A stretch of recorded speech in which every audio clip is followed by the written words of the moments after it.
Hello and welcome. I am a hotel AI expert, and I'm very pleased to welcome all of you to students of Europe Hotel School to your online learning journey. Today, we're diving into something truly essential, the art of negotiation, specifically for the high-stakes world of hospitality. Whether you're trying to book a huge conference, plan that perfect wedding, or lock in a corporate rate, the principles we're about to cover are absolutely crucial for your success. So, let's get started. This quote really nails it. Negotiation isn't just about haggling over the last few dollars. It's so much more strategic than that. It's really the moment where your big picture plan meets the real world, and it's where value is either built up or, well, torn down.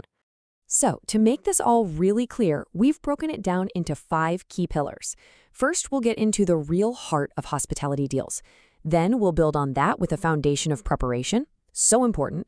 After that, we'll talk about mastering the conversation itself, the collaborative dialogue. We'll also cover the discipline of giving concessions. And finally, we'll see how it all pulls together to build those partnerships that last. All right, let's jump right in. The very first thing we have to do is completely reframe how we think about negotiation. Seriously, it's not a fight over a price tag. Think of it as the very first step in building a real partnership. The tone you set here, well, it defines everything that follows. And this is the absolute key takeaway here. When you do it right, negotiation is not a zero-sum game where someone has to lose. It's a powerful way to create value for everyone involved. A great deal, it boosts your hotel's profitability, sure, but it also makes the guests feel fantastic. And that builds the kind of loyalty that brings them back year after year. Okay, so let's move on to our second pillar, and this is where it all begins. Every single successful negotiation, doesn't matter if it's for a massive corporate event or a small block of rooms for a wedding, it's always built on this incredible foundation of careful, meticulous preparation. This is your blueprint for success. And preparation isn't some abstract idea. It's a really practical process. First, you have to do your homework. Dig deep and figure out what your client really wants. Is it the room rate or is it flawless Wi-Fi for their tech conference? Maybe for a wedding, the most important thing is a late checkout for the family. Next, you have to try and see things from their perspective. What are their other options? What's their plan B? Third, you have to know your own limits. What are your absolute must-haves? And finally, you figure out where you have some wiggle room, right? Where can you be flexible to create that win-win situation? So why does all this work matter so much? Well, what's so powerful about preparation is how it directly leads to better results. It gives you the power to shift the whole conversation away from just how much does it cost to what's the real value here. This single move protects your profit margins, it opens up all kinds of creative solutions you might not have thought of, and honestly, it just builds your own confidence. You walk into that room ready to lead the conversation. Okay, so once you have that solid foundation, we can start to focus on the dialogue itself, the way you communicate, the words you choose. It literally shapes how the entire negotiation plays out. It's a real art form, and the style you bring to the table makes all the difference. In our industry, the gold standard is what we call collaborative negotiation. The best way to think about it is like a shared project. You and the client are on the same team, working together to solve a problem and find the best possible outcome for both of you. It really requires this mindset of partnership. You're on the same side of the table, not squaring off from opposite sides. And this slide really shows the 2 different paths you can take. You could go the confrontational route. You might win a small victory today, get that little extra bit of margin, but you almost always damage the relationship. You pretty much kill any chance of future business. The collaborative approach, on the other hand, is an investment. It's about building trust and creating those strong, long-term relationships that are the foundation of any successful career in hospitality. Okay, but let's be real. What happens when the client only wants to talk about price? This is a classic challenge, right? You're going to face this all the time. You've done all your prep, you're ready to talk about value, and the first thing out of their mouth is, can you do better on the price? So how do you handle that without just caving? The secret weapon here is listening. And I mean really, truly listening.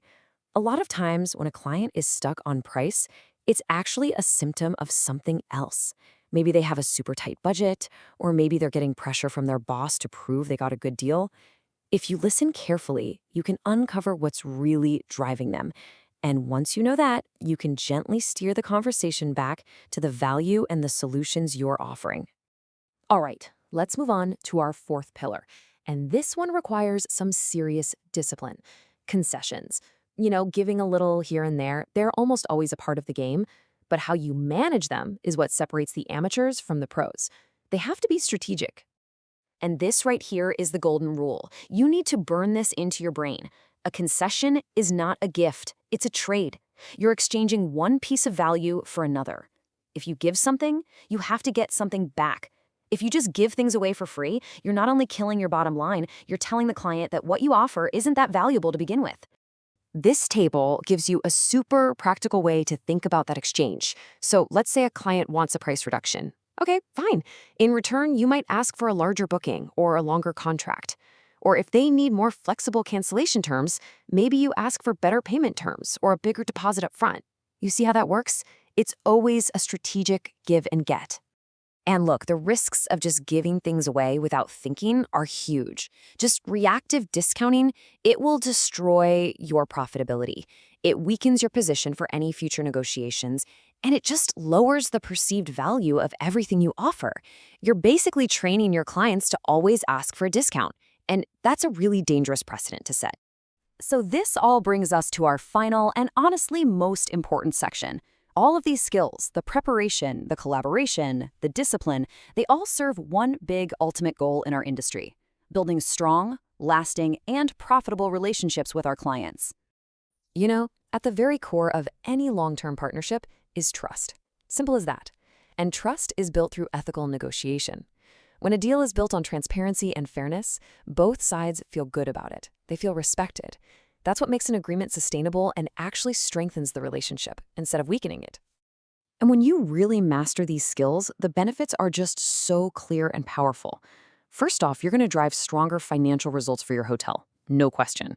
You're also going to build an amazing professional reputation for being someone who's both fair and effective. And you'll create this base of loyal, lasting client relationships, and that is the absolute bedrock of a successful career. And please, never forget this. The negotiation itself is part of the customer experience. A positive, professional, and respectful negotiation makes the client feel confident and happy. It shapes how they see your entire brand long before they even step foot in the lobby. So as we wrap things up, I want to leave you with this one question to ask yourself before you walk into any negotiation. You're not just there to close a deal. You're there to build something. The only question is, what will it be? A simple transaction that's over and done with, or a powerful partnership that could last for years to come?